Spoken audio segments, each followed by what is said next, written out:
안녕하십니까, 이문주 목사입니다. 책 읽는 영어, 영어로 책 읽기 제 9강 시작하겠습니다.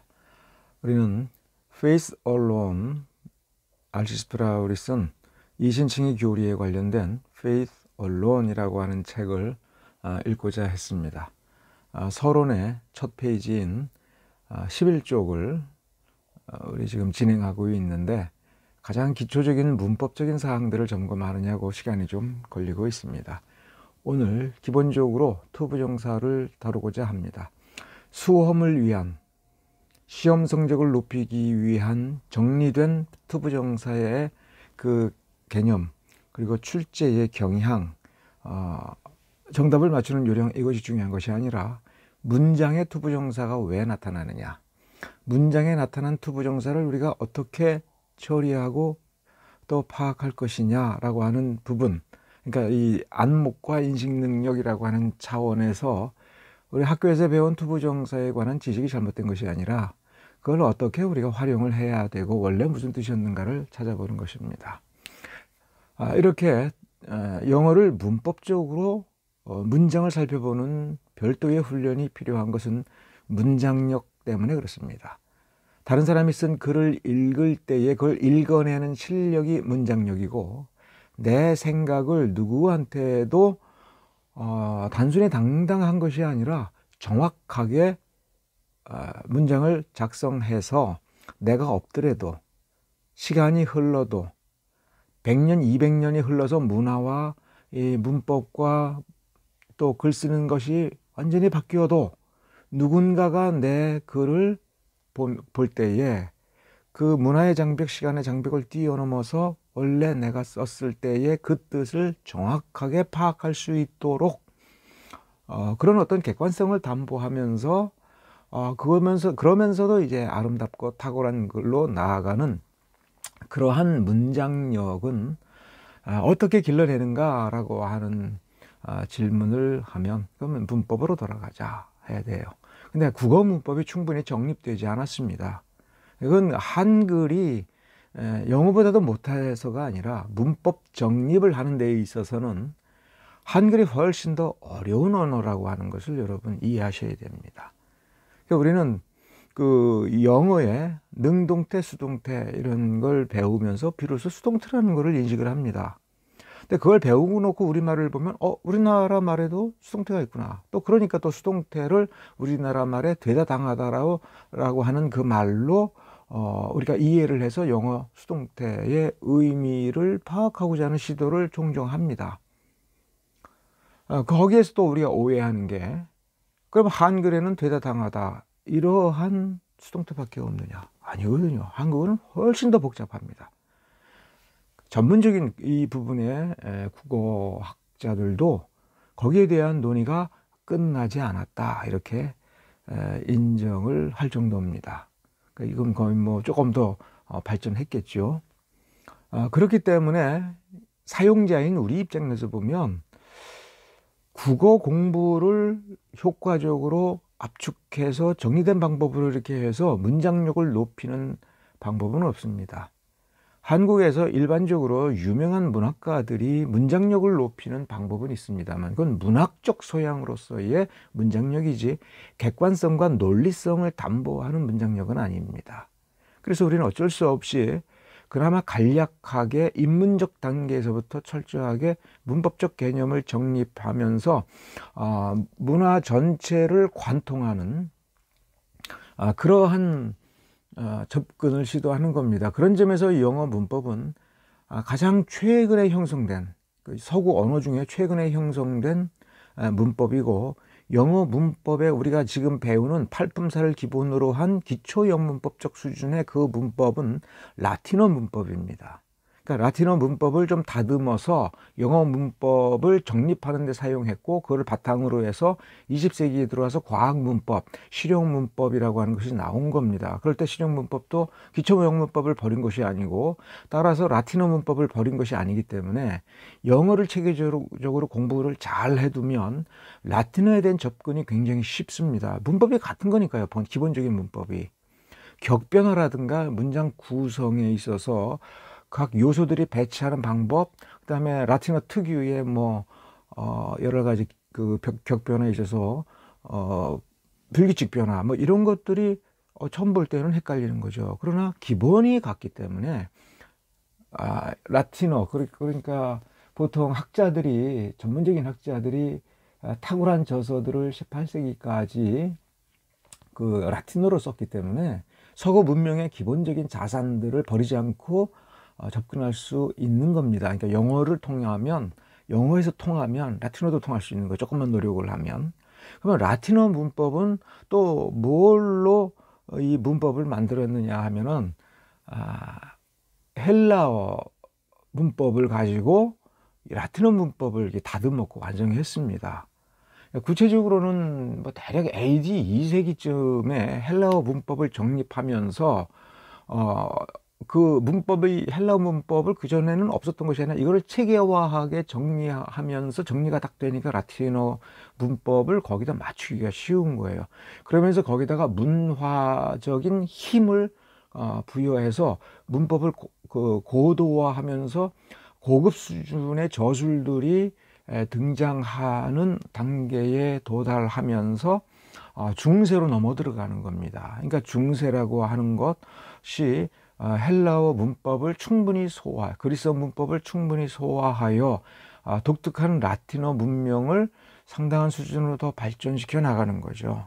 그러니까 일반인들이 이 부분을 이해하기 쉬운 게 AD 6세기에 유스티니아누스 법전이 완성이 됐고 그 전에 아우구스티누스에 의해서 4세기 말에서 5세기 초에 신학적 그 저술들이 거의 완성 단계에 간 겁니다. 그래서 서구 신학이 거기서 완성됐다고 보면 그 무렵에 혹은 그 직전부터 활동한 제롬에 의해서 라틴어 성경이 신구약 성경이 번역이 어느 정도 수준까지 상당한 수까지 완성이 돼서 16세기 종교개혁에 이르기까지 그 권위가 무너지지 않을 정도로 굉장히 번역을 잘했습니다. 그러니까 그 중간에 무슨 오류가 발생하고 하는 것들은 그 후세대의 문제지 제롬이 해낸 그 업적은 정말 놀라울 정도가 되는 겁니다. 그래서 시간이 흘러가면서 학술적 능력이 발달하고 사본들을 그 확인해 보면서 이 오류들이 또 발견됐으니까 그건 당연히 수정을 해야 되겠죠. 그러면서 이제 종교개혁 이후에 우리가 라틴어 성경을 보지 않게 되고 헬라어 성경, 히브리어 성경을 직접 보게 된 겁니다. 그것은 중세 때에 그 헬라어 성경, 히브리어 성경을 버린 게 아니라 그럴 수밖에 없는 문화적 사정이 있었습니다. 그래서 중세인들 특히 후기로 오면서 이 원본으로 돌아가자, 원전으로 돌아가자 해서 성경이 원전으로 돌아가는 운동이 벌어진 것은 그때 그게 필요하다는 것을 발견하게 된 것이죠. 모든 문명이 이제 이런 속성들을 가지고 있습니다. 그래서 지금 한국 불교도 원전으로 돌아가자라는 그 바람이 좀 불고 있지 않습니까? 그래서 원전으로 돌아가려면 한자 불경, 산스크리트 불경을 넘어서서 실론섬, 옛날 실론섬, 지금의 스리랑카에 보존되어 있는 빨리 경전, 가장 오래된 기록된 불경으로 돌아가고 거기서 더 원시 불경의 그 모습을 찾아보자. 뭐 이렇게 하면서 지금 불교계에서도 빨리요, 혹은 석가모니가 활동했던 당시의 한국인 마가다어에 대한 관심이 지금 높아지고 있고 그 빨리어 경전, 기록된 경전에서 원시 석가모니 시대, BC 6세기 시대 사이에 그 당시의 문헌이 뭔가 에드폰테스 이렇게 원전으로 돌아가자고 하는 것이 지금 절박한 필요성으로 인식이 되는 단계가 있는 거예요. 그러니까 독일 같은 경우에는 원전으로 돌아가자라고 하니까 그게 이제 그 16세기 초반에 루터 종교개혁이고 그 이전에는 15세기 초반에, 그러니까 루터보다도 100년 전에 보헤미아의 후스파가 그런 주장을 했었죠. 마찬가지로 다시 이 영어 문법으로 돌아가 보면 언제든지 이 식자들은 과거로 돌아갈 수 있는 그 열쇠를 항상 쥐고 있어야 되고 전수해 줘야 된다고 생각을 하는 겁니다. 그렇게 했을 때 어디로부터 시작하느냐? 영어 문법.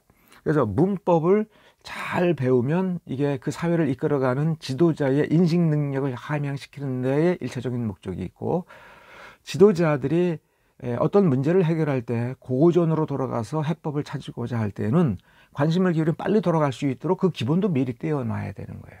그러면 라틴어를 기본으로 띄워야 된다라고 하기 이전에 영어 배우면서 라틴어 문법의 기본도 띄고 헬라어 문법의 기본도 띄고 하는 어떤 미리 현명하게 바닥을 다 깔아놓는, 그래서 이 오문용을 못 버리는 겁니다. 오문용이 전가예보도처럼 쓰게 되는 것은 그게 이런 과거로 연결해주고 그 미래, 그래서 과거에서 교훈을 얻어서 미래로 나아가는, 그러면서 문장력도 높이고 나중에 문제 해결력도 높이고, 논쟁이 벌어졌을 때 우격다짐의 말싸움이 아니라 차분하게 돌아가서 원칙을 따져보자 할 때의 이 기본 정신을 어렸을 때의 몸에 체질화 시켜주는 그것입니다. 제가 영어를 칭찬하는 것이 아니라 우리가 언어라고 하는 것들은 이렇게 문장력을 높인다, 분석력을 높인다, 그 다음에 종합을 해서 최종적 판단으로 아주 합리적이고 객관적이고 타당하게, 그래서 다른 사람들과 적어도 토론 가능하게, 논쟁 가능하게 하는 그 기초를 깔아주는 것이 매우 필요한데, 한글은 이 국어 문법 정리가 이 정도 수준으로 가지를 못했어요. 그러니까 우리는 세계적인 글로벌 지구촌 사회를 얘기할 때에 적어도 외국어 하나를 더 배워야 한다면 영어를 이렇게 배워서 국어도 이렇게 발전하는 길을 우리 찾아보자. 그 점을 좀 제가 서론적으로 길게 오늘은 말씀을 드렸습니다. 이것은 지난주에 우리가 다룬 본문 11쪽 하단의 마지막 문단인데, 그 에반젤의 어원을 가지고 만든 세 개의 단어가 동시에 등장한 이거를 이제 초점을 가지고 유의해야 된다 하는 부분을 얘기했습니다. 근데 이제 문장을 이제 어떻게 볼 것이냐라는 점에서 이 부분을 다시 다룰 때 좀 살펴봐야 될 부분은, 그러니까 해석이 중요한 게 아닙니다. 해석이 중요한 것이 아니라 우리가 문장을 그 사용자가 아닌 먼저 작성자의 마음속으로 들어가서 그 생각을 이해해야 되는데, 그러면 우리가 일반적으로 번역 중심으로 영어를 배우면서 번역을 해놓고 이해했다. 그러니까 중고등학교 때. 그러면서 대학에 들어가서도 내가 영어가 자신이 없는데 영어를 볼 수밖에 없는 상황에서 문장을 대할 때는 대개 뒤에서부터 번역을 이렇게 해 들어가지 않습니까? 뒤에서부터. 근데 이거는 전혀 영어 어순과 어법에 맞지가 않는 건데, 어쨌든 임시방편으로 시험 공부하면서는 그럴 수밖에 없죠. 시간이 없다고 생각하니까. 근데 영어의 본질로 돌아가서 영어를 어떻게 배우느냐라고 할 때는 이건 맨 앞에서부터 이렇게 나가는 거예요. 앞에서부터. 그러면 이제 이걸 제가 설명적 차원에서 머릿속에서 무슨 일이 일어나야 되느냐 하면, 맨 앞에 나오는 단어가 더라고 하는 단어가 이렇게 탁 이렇게 눈에 훑는 거예요. 사실은 눈으로 훑는다는 말은 또 정확하지가 않고, 이 정도 지금 두세 줄을 제가 따로 이렇게 써놨는데, 이거는 읽을 필요도 없이 딱 보면은 그냥 문장이 전체가 사진처럼 내 머릿속에 찍히는 거예요. 그 왜 사진 찍는다라고 얘기를 하냐면, 사진은 그냥 있는 대로 찍힌 거예요. 우리가 사진을 볼 때 앞에서부터 한 사람 한 사람을 자세히 따져서 뭐 넥타이가 어떻고 얼굴 생김새가 어떻고 따져서 그 다음에 훑어서 차례대로 해서 다 이렇게 번역을 해 놓았을 때 내가 사진 봤어 이렇게 얘기하는 게 아니죠. 그냥 보는 거예요. 눈동자를 돌릴 필요가 없어요. 그러니까 책이라고 하는 것이 근대에 보면은 인쇄가 거의 비슷한 형태로 나오고 책의 사이즈도 비슷하지 않습니까? 왜 그러냐면 눈동자를 별로 돌리지 않고 딱 볼 때 사진처럼 머릿속에 싹 들어오는, 그러면 지가 알아서 거기서 문장이 내가 애를 쓰는 게 아니라 어느 정도 이게 정리가 되는 거예요. 문장의 의미가 시간이 지나면서. 근데 그 시간이 무지 짧은 거예요. 그건 뭘로 알 수 있냐면, 우리가 아주 쉽게 보는 신문이나 이렇게 책 쓱 볼 때 읽지를 않아요. 그냥 쓱 훑어봐요. 그 다음에 필요하면 읽어요. 필요하면 그 다음에 분석을 해요. 이게 뭔 소린가? 알고 있었다고 생각을 했는데 이제 보니 잘 모른다. 이건 부끄러운 게 아니라 원래 인식 방법이 그런 겁니다. 우리가 예를 들어서 성경을 볼 때도 문장 영어 문법을 가지고 훈련해서 봐야 되는 이유는 왜 그러냐면, 그냥 생각하지 않고 쭉 훑고 그걸 뭐 입술로 읽든지 소리내서 읽든지 소리내는 소리를 듣든지 하면서 쭉 훑어요. 사실은 훑는데 익숙하니까 쓱 들어왔다고 봐요. 맞아요, 그렇게 들어가요. 근데 자기가 읽었다고 생각하고 성경을 잘 안다고 생각해 버려요. 그게 아니거든요. 그러면 이제 문법적으로 따지는 거는 먼저 문장력을 높이기 위해서는 내가 지금까지 쌓은 문장력의 실체를 봐야 돼요. 스스로 느껴야 돼요. 그러니까 문법적으로 따지면 내가 인식하고 있는 원리를 가지고 대입하면서 이건 이거 아닌가? 이건 왜 그런가? 이렇게 질문을 하다가 보면 내가 이거 모르는데 아는 건 줄 알았더니 좀 이상하다, 이제 이렇게 돼요. 그러니까 내 문장력의 한계가 온 거예요. 그 문장력의 기초는 논리력이고 거기서 객관성이 어떤 것이고 어떤 건 저 사람의 주관이고 어떤 건 나의 주관인지를 이게 분별을 하는 겁니다. 근데 분별을 그냥 느낌으로 하면 다 느낌만 남는 건데 그걸 안다고 생각하는 이 착각. 그래서 글을 읽기를 통해서 나의 착각이 부서져 나갈 때 내 지식이 사실은 늘어나는 거고 내가 지성인이 되어가는 거거든요. 자, 그러면 이제 이 분석적으로 정확하게 문장을 보고자 할 때 더를 보는 순간 뭔 생각이 드러나야 되냐면 명사 덩어리가 시작하네. 즉 뭐가 없다? 접속사가 없다. 이 앞에 접속사가 없다. 그러면 이제 문법적으로 얘기하면 주절이 바로 시작하네. 이렇게 되는 거예요, 우리가. 그러니까 주절은 원래의 문장이에요. 앞에 이 군더더기가 없는 원래의 문장이고 이게 저자가 말하고자 하는 핵심이 담긴 문장이에요. 그 문장은 뭐냐? 주어 동사가 있는 거예요. 그 왜 동사라고 얘기하느냐? 뒤에 서술부가 어떻게 나올지는 모르는데 동사를 보면 서술부의 구조가 보이는 거예요. 근데 한글은 그게 안 되니까 한글로는 이렇게 체계적인 기초 문장 구성과 논리성을 배우기가 너무 어려워요. 근데 영어는 논리학과 이게 합치되어 있어요. 그러니까 라틴어 문법을 정리하고 헬라어 문법을 정리하여 문법학이라고 하는 것, 품사론을 만들고 뭐 이렇게 한 사람들은 전부 논리학적 저술에서 이것을 한 뒤에 그것을 바탕으로 하여 자기의 철학을 그 위에 전개해 나가니까 굉장한 객관성이 담보되어 왔던 겁니다. 원래 거의 2000년, 3000년 역사가 거의 그래요. 서구 철학은. 그 무슨 신묘한 통찰력이 아니에요. 그렇기 때문에 이들은 자기 논리적 그 원칙을 딱 정립을 하는 논리학 저술을 써야 되기 때문에 그 또 논리는 말로 되었기 때문에 그 말을 분석하는 좀 더 세부적인 장치, 객관적 장치가 필요해서 그걸 하다 보니 지금 우리가 문법학이라고 하는 그리고 문법이라고 하는 걸 정리하게 된 거예요. 그래서 문법에 맞추어서 글을 딱 쓰면 저 사람이 이 규칙을 보면 내가 왜 무슨 뜻으로 이 글을 썼는지를 객관적으로 정확하게 파악할 수 있다는 거예요. 주관적인 것은 중요하지 않은 거예요. 주관적인 것이 중요한 게 아니고 그 주관적인 생각이라 할지라도 남들이 공감하고 논증하고 할 수 있는 객관적 타당성을 그 문장에 담는데 이게 핵심이고 이게 본질이라고 보는 겁니다.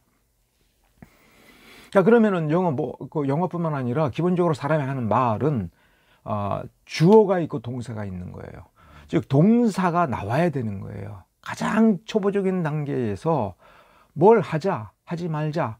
즉 하지 말자도 하자라고 하는 게 있으니까 하지 말자예요. 그러니까 뭘 하자 할 때 하자라고 하는 것이 말의 가장 중요한 핵심 포인트예요. 그러면 그 다음에는 이 동사 앞에 아주 초보적인 단계에서는 누가라는 말로 우리가 이해할 수 있는 그 어떤 말이 들어가는 거예요. 왜 초보적이라고 한 거냐? 반드시 그 행위자가 이 동사 앞에 와서 주어 노릇을 하는 게 아니거든요, 문법적으로. 근데 이거 뭐 이해를 못할 때는 할 수 없이 이 행위자야 이렇게 얘기를 하게 되죠. 다시 말해서 동사가 문법적으로 자기가 이 서술을 구성할 때의 주체로 삼은 그 어떤 명사라고 해야 되는 거예요. 이해를 해보면. 근데 그 명사가 지금 첫머리에 시작한 겁니다. 그걸 어떻게 알아요? 접속사도 없고 전치사도 없는 겁니다. 바로 명사 덩어리 시작할 게 그리고 이 더는 한정되어 있어. 이건 너도 알고 있는 거야. 이렇게 얘기하면 이거는 세상 어디에 가서 딴 데 가서 헷갈릴 것도 없고 우리의 이 대화와 토론 속에서 분명히 네가 구별하여 딱 특정할 수 있는 그게 지금 시작이 되고 있어. 그러니까 이름이 나오는 거야. 이제 이렇게 생각하면 돼요. 고유명사가 나오는 거야. 고유명사, 내 고유, 세상에서 너밖에 내 이름을 쓰는 사람이 없다라고 우리가 가정한다면 지금 내 이름이 나오는 거야. 이런 식의 의미가 있는 거예요. 더가 딱 나오면. 그럼 더만 있는 것이 아니라 이제 관사류. 그게 특정하는 힘이 어느 정도냐 할 때 뭐 여러 가지 관사에 해당하는 것이 있는데 가장 유명한 것이 어와 더예요. 어와 더만 관사가 아니고 관사류 중에 가장 유명하고 가장 기본적으로 우리가 구별을 해내야 되는 거예요. 그러니까 처음 배울 때는 관사가 어 아니면 더 이렇게 배우는 거예요. 근데 나중에는 다른 게 있다. 똑같은 효력을 가진. 그러니까 똑같은 효력이기 때문에 어와 더 둘 중에 하나만 쓰는데 한정력에서 차이가 있다. 한정력에서 왜 차이가 있느냐면 뒤에 오브 이하, 오브 플러스 명사. 우리가 오브 플러스 명사라고 할 때는 이런 덩어리에서는 형용사는 형용사로만으로서의 어떤 역할을 하는데 문법적 지위를 갖기는 어려워요. 문장을 좌우하는, 문형을 좌우하는 문법적 지위는 명사와 동사가 하는 것이고, 그 동사가 서술부를 구성할 때 다른 거는 오지 말고 여기 형용사가 와, 이렇게 규정을 해버리면 그때는 형용사가 올 수 있어요. 그러니까 형용사는 단독으로는 문법적 지위를 가질 수가 없어요. 누군가에 의하여 지위가 규정이 되는데 그 누군가는 이 형용사가 수식해주는 명사, 이 형용사를 지배하는 자동사 혹은 타동사, 이렇게 명사나 동사에 의하여 지배되고 문법적 지위를 가져요. 그러니까 문형 구성을 따질 때는 형용사를 보지 않는 겁니다. 그래서 오브 플러스 명사라고 하는데 그 사이에 형용사는 몇 개가 들어와도 상관이 없어요. 그러면 일단 문법적 구성을 따질 때는 에벤제리컬은 빼놓고 오브 플러스 명사, 그러면 이 오브 플러스 명사의 수식을 받는 명사의 한정력은 거의 끝판까지 간 거예요. 그러니까 처음 등장하더라도 더를 쓰든지, 또 아니면 앞에서도 어떤 특정할 수 있는 내용이 나와서 그거 이렇게 나갈 수 있을 경우지만, 뭐 굳이 이 오브 플러스 명사가 수식어로 붙어 있으면 앞에서 뭐라고 한정을 했든 그게 중요한 것이 아니라 이 자체에 의해서 한정된다, 이렇게 보시면 돼요. 그러니까 시야가 이미 명사 덩어리에서 이렇게 쭉 보면 이게 코어, 핵심 명사, 이 명사를 쓰기 위해서 이 문장을 썼다, 이렇게 보시면 돼요.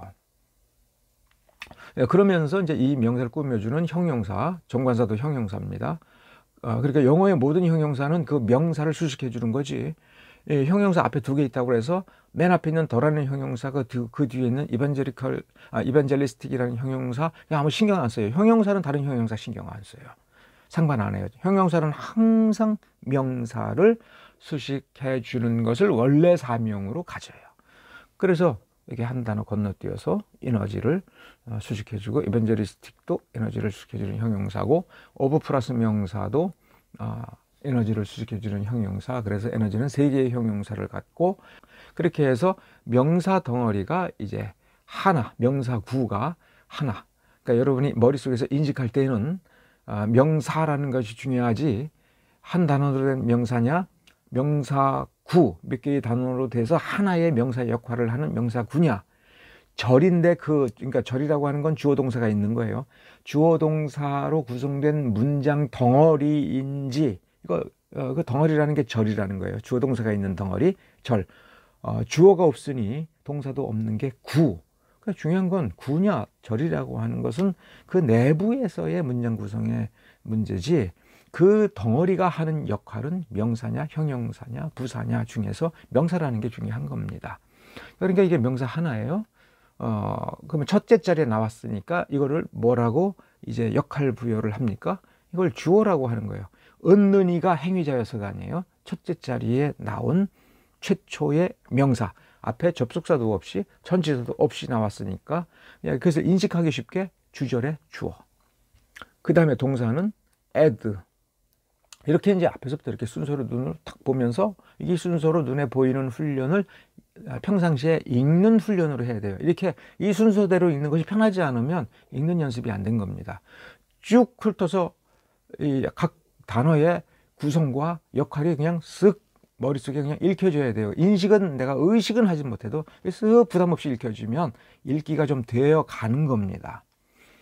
그러니까 분석 공부를 다 한다고 해서 이게 읽기가 되어 가는 게 아니고, 읽기가 되어 가지 않으면 리스닝이 안 되고 직독직해가 안 돼요. 영화 봐도 드라마 봐도 한참 생각을 하다가 보면 장면이 바뀌게 되는데, 이거는 공부법이 잘못된 게 아니라 읽는 훈련을 안 해서 그런 거예요. 그러니까 읽는 훈련을 많이 하면 읽는 속도가 빨라지고, 읽는 속도가 빨라지면 눈으로 훑는 속도가 빨라지고 머릿속에서 이걸 전체로 그 사진처럼 인식을 하면서 받아들이는 속도가 빨라져요. 그러면 이게 나중에 문법 훈련이 잘 되면 내가 애를 써서 분석하려고 하는 게 아니라 자기들이 저절로 머릿속에서 저 뒤에서 내 인식에서 새로운 인식 장면들이 막 들어오니까 앞에서 눈으로 본 것들이 뒤로 밀려가는데 밀려가면서 자기네들이 뜻을 막 외쳐요. 이건 이런 뜻이고 역할이 뭐고 하면서 나중에 딱 정리가 안 되는 것 같지만 정리가 되는, 그렇게 훈련이 되고요. 아주 중요한 부분에서 이거 좀 깊이 고민 좀 해봐야 되는 부분이 나오면 그때 그 부분을 고민하면서 다시 훑어서 거꾸로 가서 앞에서 내가 이렇게 지나간 게 이게 이 뜻이었구나 라고 하는 그 고민이 이제 이렇게 해서 앞에 내용을 다시 훑어보게 되는 거예요. 그래서 진짜 공부를 하다 보면 자꾸 앞을 이렇게 보면서 그 맥락을 찾아서 흐름을 딱 보면서 그 단어의 좀 더 정확한 의미의 기정을 하게 됩니다. 서론과 1장, 2장, 늦으면 3장까지 보통 전체의 얼개와 기본 개념들을 완벽하게 설명을 해냅니다. 그래서 그 해당 분야의 지식이 있으면 서론만 보면 이미 그 책 다 보듯이 다 보이는 경지는 그래서 가능한 겁니다. 서양 사람들의 책 쓰는 습관이. 그리고 그 문법에 맞춰서 문장을 쓰기 때문에 딱 이 사람이 쓰는 규칙을 보고 문장 구성하는 원리를 보면 뒤에 어떻게 쓸 것인지가 예측 가능한 그 문장력을 가지고 있는 거예요. 자, 그러면 이제 우리가 어디에 주목하냐면 add에 주목을 해야 되는 겁니다. 이 add. 뒤에 우리가 오늘 투부정사라고 하는 거를 우리가 공부한다고 했으니까 이 투부정사에 대해서 이제 어떻게 인식해야 되느냐라고 하는 측면에서 투부정사를 한번 다뤄 보겠습니다. 근데 우리가 투부정사라고 얘기를 하면 보통 투 플러스 동사의 원형 이렇게 얘기를 해요. 그 얘기는 뭐냐면 이 부분만 보자는 거예요. 근데 문법책을 좀 더 자세히 보면 부정사가 뭐지? 이렇게 얘기하면 투 플러스 동사의 원형 그렇거든요. 근데 설명을 하다가 보면 부정사 구예요. 그러면 구라는 건 뭐냐면 자, 투 플러스 원형이라고 얘기할 때는 요것만 보고 요거 보고 이거 부정사네? 라고 인식을 해야 된다는 거예요. 그럼 무슨 일이 생기냐면 이 베리가 자동사인지 타동사를 따져야 돼요. 따져야 돼요. 왜냐하면 동사잖아요. 동사의 원형이잖아요. 그 원형이라는 말은 뭔 뜻이냐면 얘가 성수 격에 따라 인칭 변화, 시제 변화를 안 한다는 거예요. 자, 그러면 베리는 동작이기 때문에 어쨌든 간에 이 행위자가 원래는 있는 거예요. 근데 지금 앞에 투가 있어요. 그럼 이 투 자리는 무슨 자리냐면 행위자, 즉 이 베리에 주어가 그러니까 주어니까 명사가 쓰여질 자리인데 안 쓴다는 거예요. 그 안 쓰려고 투를 쓴 거예요. 아예 안 써도 되는 건 원형 부정사예요. 그건 또 이유가 있어요. 근데 지금 보면 이 문장의 여러 덩어리가 앞에 동사가 있고 목적어가 있고 그 다음에 부정사를 쓰는데 투부정사를 써야 되는 거예요. 그러니까 이 투가 어떻게 만들어졌느냐라기보다는 이 투가 올 자리가 원래 무슨 자리였느냐 하면 명사, 즉 이 베리에 별도의 주어가 있어야 되는데 안 쓴 거예요. 그건 이제 전체적으로 보면 문맥 따져서 보면 안 써도 알 수 있는 상황인 거예요. 안 써도 알 수가 있는 상황에 이 add가 지배하고 있는 이 문장 덩어리에 이 말을 집어넣으려고 한 거예요. 이 말을 집어넣는데 투 플러스 동사의 원형을 집어넣는 게 아니에요. 이 형태로 집어넣는 거예요. 이 형태로 집어넣을 때 이 동사를 원형으로 썼다는 건 적어도 이 동사의 기본 구조는 가지고 들어온다는 거예요. 그러니까 부정사가 뭐냐라고 할 때 투 플러스 동사의 원형이라는 말은 요 형태적으로 구별되는 요 부분만 보면 이걸로 된 거야, 이런 식으로 된 거예요. 근데 이게 구라는 말, 투부정사는 구로 사용된다라고 하는 말을 보면 구니까 문장이 아닌 거예요. 그러니까 이 명사를 쓰면 안 돼. 앞에 동사의 행위자이든 뭐가 됐든 이 베리를 지배하는 그 베리가 추종하는 주어 노릇을 하는 명사를 쓰면 안 돼요. 뺐어요. 그러니까 인칭을 알 수가 없잖아요. 뺐으니까. 문법적으로, 의미적으로는 있어요. 그러나 문법적으로는 지금 바로 앞에 안 썼잖아요. 안 썼으니까 얘는 1인칭, 2인칭, 3인칭이냐를 알 수가 없다고 전제를 해버리고, 또 시제를 알 수 없다고 전제를 해요. 그런데 왜 그러느냐? 영어에 대원칙이 있어요. 마침표를 하나 딱 찍을 때 이거는 문장이 끝났다는 거예요. 그래서 우리가 문장의 정의를 얘기하면 문법적으로 정의를 내리는 게 중요한 거예요. 이게 문법이니까. 소설에서 말하는 문장의 정의라든가 이런 거하고 또 틀려요.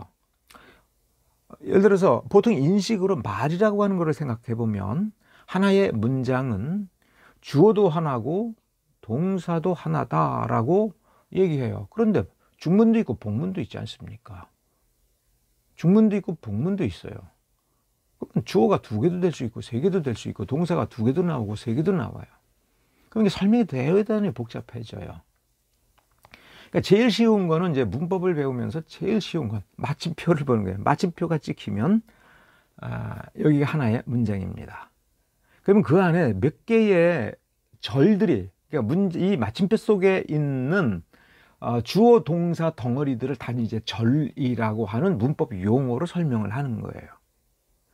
그러니까 문장 속에 있는 또 다른 문장들. 그러면 원래 주인인 문장이 있고, 그 주인이 둘일 수도 있고, 그 주인인 문장에 종속된 절이 있을 수 있는 거예요. 그러면 누가 주인이 있고 누가 종인지를 따져봐야 되고, 나란히 이 주권을 배분하여 양분하고 있는 그런 식으로 병렬된 문장인지를 이제 인식을 해야 되는 거예요. 이걸 다 이게 객관적인 거니까 눈으로 보고 판단하게 만드는 겁니다. 한국 사람들은 이런 문법이 지금까지 없었기 때문에 문장에 그 문자가 왜 그렇게 중요해? 뜻이 중요하지. 뭐 하자는 건지 알아들었으면 됐잖아.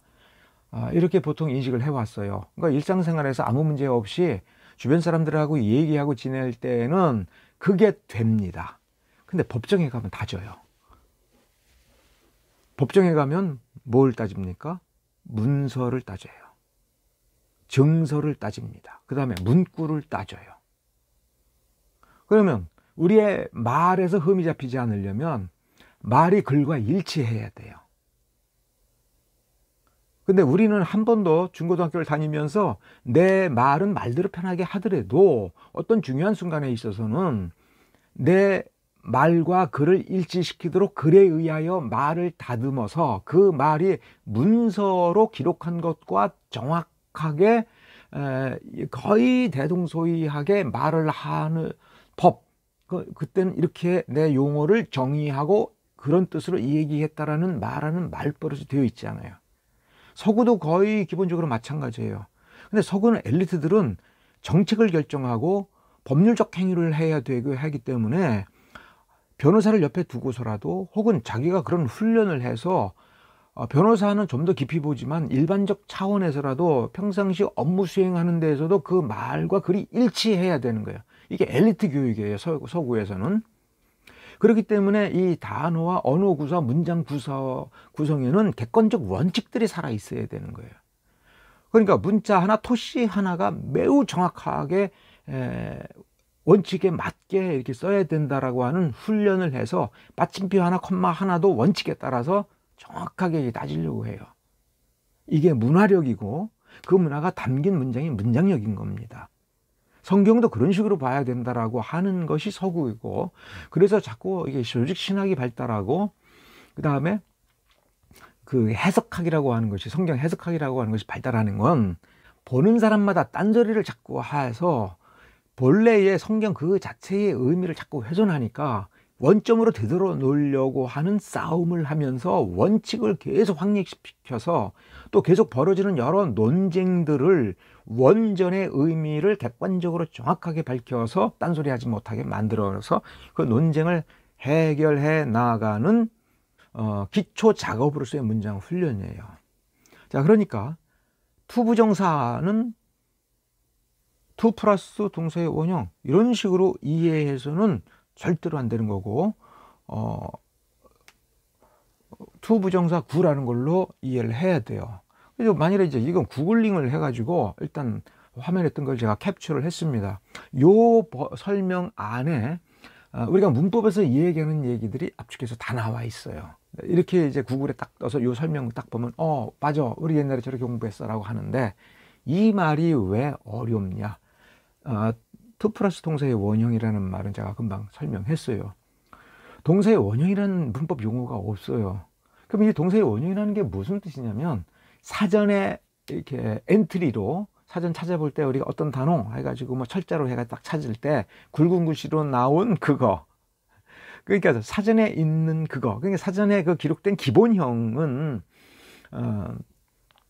이게 이제 뭐냐 하면은 그 단어들이 활용된 것 중에 기본형이니까, 그 기본이라는 말은 실제로 문장에서 쓸 때는 이렇게 쓰진 못한다는 거야. 실제로 문장에서 쓸 때는 문장에 주어 노릇을 하는 명사의 성과 수를 봐야 돼요. 남성이냐 여성이냐, 단수냐 복수냐, 그 다음에 시제를 봐야 돼요. 현재의 일을 얘기하느냐 과거의 일을 얘기하느냐, 현재는 현재로 돼 이것이 과거 행위와 무슨 연관성이 있느냐, 그 다음에 현재는 현재로 돼 현재 이게 이미 완성됐는데 결과가 남아있는 거냐, 아니면 지금도 진행되고 있느냐. 근데 이 진행이 되는데 조금 더 당분간은 지속되겠지만 곧 끝날 것 같아 라는 그런 어떤 생각으로 하는 얘기냐, 아니 이거 영원히 지속이 될 거야, 너 죽고 나서도 뭐 수백 년 수천 영원히 이렇게 지속이 될 거야, 이거를 정확하게 이 저자는 생각을 하고 이 동사의 시제를 써줘야 된다. 그러니까 생각나는 대로 뭐 갈겨 쓰는 거는 그냥 습작으로서 메모로서는 얼마든지 할 수 있지만, 문장을 딱 썼을 때는 그걸 세심하게 고민을 하면서 쓰는 게 이 습관이 되어야 문장력이 높아지는 거예요. 어쨌든 투 플러스 동사 원형은 문법적인 용어가 그냥 사전에 있는 그 형태 그대로. 근데 실제로 문법적 설명이라고 한다면 주어가 정해지지 않았으니까 어떻게 해요? 역할이 정해지지 않는 거죠. 그러면 이 역할이라고 하는 것도 이게 문법 용어가 아니에요. 역할을 따져 봐야 되는 거예요. 근데 이 역할을 도대체 그 역할에서 뭐냐 할 때, 이건 동사로 쓰려고 하는데 동사니까 동사 구문을 가져와요. 그래서 서술부를 구성해서 가져오는데 주어가 정해지지 않은 거예요. 아니, 주어를 문법적으로 바로 앞에, 이 동사는 바로 앞에 명사로 써서 주어를 나타내 줘야 되는데 그걸 쓸 수 없는 상황이 된 거고, 쓸 필요가 없는 상황이 된 거예요. 그리고 만일에 있다 하더라도 그걸 굉장히 압축해서 절의 형태가 아닌, 주어 동사가 명확하게 등장하는 문형이 아닌, 주어가 없고 한 구라고 하는 그 형태로 쓰는 거예요. 그럼 쉽게 얘기하면 무슨 의미가 되냐면, 이건 동사의 구문을 집어넣는 거기 때문에 명사를 앞에 문법적 주어로 써서 집어넣으려는데, 앞에 오늘 우리 문장을 본 것처럼 주절에 주어 동사가 있어요. 그럼 주어 동사가 또 두 개가 되잖아요. 접속사를 써야 돼요. 그러면 앞에 주절과 이 절의 관계성을 생각해서 거기에 합당한 접속사를 찾아서 써줘야 돼요. 그러면 그것이 등위 접속사면 이건 중문이 되어서 주절이 두 개가 돼버리고, 종이 접속사 같은 거를 쓰게 되면 주절은 주절의 역할 하나가 하고, 그 주절의 어떤 부분을 꾸며주는 절로서 또 하나의 절이 들어가서 이건 복문이 돼요. 자, 그러면 이제 이런 의미가 돼요. 말은 똑같은데 복문으로 쓸 수밖에 없으면 복문으로 써요. 근데 이것은 같은 말을 중문으로 쓰는 것보다는 복문으로 쓰는 것이 문장의 수준이 높은 거예요. 그러면 엘리트는 여기서 한 걸음 더 나가서 단문으로 써요. 분명히 두 개의, 세 개의 동작인데 문법 형태로는 단문이에요. 아주 깔끔하게 주어 노릇을 하는 명사 하나, 동사 하나, 그 다음에 이게 타동사이기 때문에 뒤에 목적어 하나, 명사 딱 쓰고 바로 뒤에 구를 딱 붙이면 주어 동사 아주 간단한 삼형식 단문이 돼버려요. 길게 한 말을 군더더기 없이 똑같은 의미, 아니면 훨씬 더 정확하게 아주 깔끔하게 짧은 문장으로 그 모든 거를 압축해서 이야기할 수 있는 객관적 힘이 이 문형의 형태로 그냥 딱 보여주는 거예요. 우리는 긴 말을 설명을 하면 말이 길어지잖아요. 압축해서 이야기를 하면 다른 사람이 또 못 알아들으니까 설명은 항상 길어져요. 영어 세계도 마찬가지예요. 그러나 글을 쓰거나 글로 서로 이렇게 수준을 같은 수준에서 얘기하고 듣고 토론을 하고 알아들으려고 하면 글을 이렇게 볼 줄 아는 능력이 필요하다는 겁니다. 자, 어쨌든 역할이 정해져 있지 않다. 주어가 정해지지 않으니까. 또 시제는 영어 문장에서 시제는 누가 지배를 하느냐 하면 주절의 동사가 하는 겁니다. 그러니까 주절의 동사가 시제를 딱 결정하면 어떤 동사적 형태가 들어오더라도 그 종속절 혹은 그 구 속에 있는 동사적 요소는 시제 역할을 할 수가 없어요. 시제 역할을 못 한다는 건 시제에 맞춰서 시제 변화를 못 한다는 거예요. 그러니까 아무 변화를 하면 안 되는 거예요, 결론은. 그러니까 흔히 역할이 정해지지 않다고 하는데 라고 하는 말은 뭘로 바꿔야 정확한 말이 되냐면 성수격과 같은 인칭 시제 변화를 하지 않는다. 그러니까 뭐예요? 불변화사. 불변화사로 해야 맞다 이렇게 해야 되고, 저 이름 아니불자를 써가지고 그 뒤에 정해졌다라는 뜻인데 정해지지 않은 말, 이게 일본식 한자거든요. 그러니까 우리가 알아듣는 말로는 불변화사, 변화하지 않는 그대로의 기본적 형태를 집어넣는다. 동사 구조는 살아있기 때문에 그 뒤에 서술 구조는 다 완성되어야 된다. 그러니까 to 플러스 동사의 원형을 보는 게 아니라 이게 어디서 끝나는지를 그걸 딱 찾아내야 한눈에 딱 보고 이 to는 여기서 시작해서 여기까지구나. 요 덩어리 전체를 한눈에 딱 봐야 실제 그 문장에서 이제 투부정사 구를 인식한 겁니다. 여기서 여기까지 투부정사 구 한 덩어리. 근데 그러면 이제 그 다음에 역할을 따져봐야 돼요. 얘는 이 문장에 들어와서 무슨 역할을 하나? 명사, 형용사, 부사. 역할이, 그러니까 아까 역할이 규정되어 있지 않았다는 말은 뭐냐면 얘가 명사를 할지 형용사를 할지 부사를 할지는 모른다. 당연하죠, 문법 체계에서는. 그러니까 용법을 설명하려고 이제 나누어 놓고서 설명을 하지. 그럼 실제로 그 문장에서 이 투부정사가 나타났을 때 그때는 역할이 정해져 있죠. 그러니까 우리는 역할이 정해져 있지 않으니까 어떻게 하자는 거예요. 그럼 문법 책에서는 역할이 정해져 있지 않다라고 설명할 수밖에 없어요. 그러면 책에 들어와서는 역할이 정해진 겁니다. 딱 한 가지. 한 단어, 한 구, 한 절은 한 가지 역할을 합니다. 딱 한 가지 역할만 하게 돼 있어요. 두 가지 역할을 못 하게 돼 있어요. 그 역할은 이미 정해져 있으니까 우리가 부정사를 배울 때는 그 역할을 찾아내는 것, 저자가 사용한 역할을 찾아내는 그 관점에서 투부정사를 알아야 되는 겁니다. 그러니까 다시 말하면 우리가 부정사에 대해서 머릿속에서 문법 체계를 통해서 집어넣은 그 어떤 그 지식도 지금 제가 이렇게 열심히 설명한 건 그 지식 자체로는 가만히 보면 아무 의미가 있는 게 없어요. 문장에서. 그걸 빨리 인식을 하셔야 돼요. 그냥 아무것도 모르는 채 그러니까 문장을 보고 이거 투부정사네, 이거 뭐지? 라고 고민하는 게 차라리 투부정사를 이해하는 더 빠른 길입니다. 자, 여기 이제 문장에 다시 한번 봐요. 여기까지 왔어요. 자, 그러면은 우리가 여기서 투부정사 구의 역할을 규정하게 하려면 어떻게 해야 되느냐 할 때 첫 번째, 애들을 봐야 돼요. 우리가 처음부터 얘기했어요.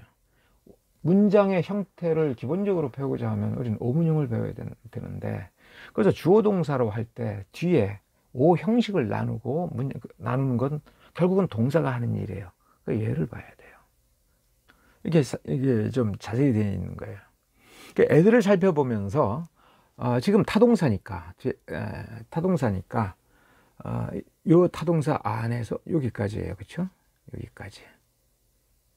여기 타동사가 또 나온다 하더라도 요거는 조금 전혀 성격을 달리하는 것이니까 일단 여기서 해결해 봐요.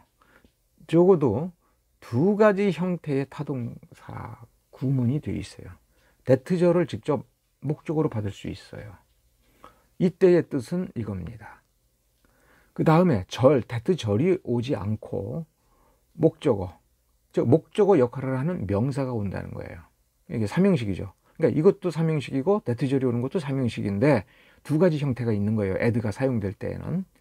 그 다음에 부사가 올 수 있어요. 부사는 뭐 필요하면 어떤 것이든지 저자가 원하는 걸 붙이면 되는 거니까 결국 이 add 플러스 목적어라고 표해진 이것의 약간의 변형에 불과해요. 또 부사를 쓰는데 명사를 가져다가 부사를 만들어서 전치사 플러스 명사를 쓸 수 있다. 이건 너무나도 당연한 겁니다. 그냥 결국은 두 가지예요.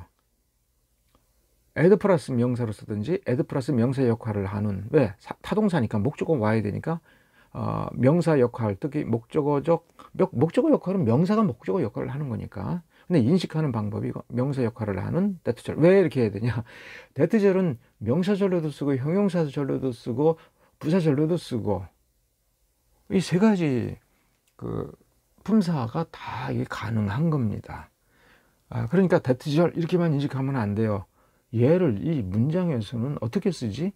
명사절로도 쓰고 형용사절로도 쓰고 부사절로도 쓰고 단품사로서 명사로도 쓰고 형용사로도 쓰고 부사로도 쓰고 어떻게 쓰여지는지는 문장을 봐야 하는 겁니다.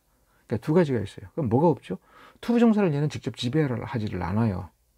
투부정사를 문장 구성 성립으로 add를 쓸 그 어떤 조건으로 요구하지를 않아요. 그러니까 이 투부정사는 add하고는 1차적으로는 상관이 없다라고 일단은 생각을 해야 돼요.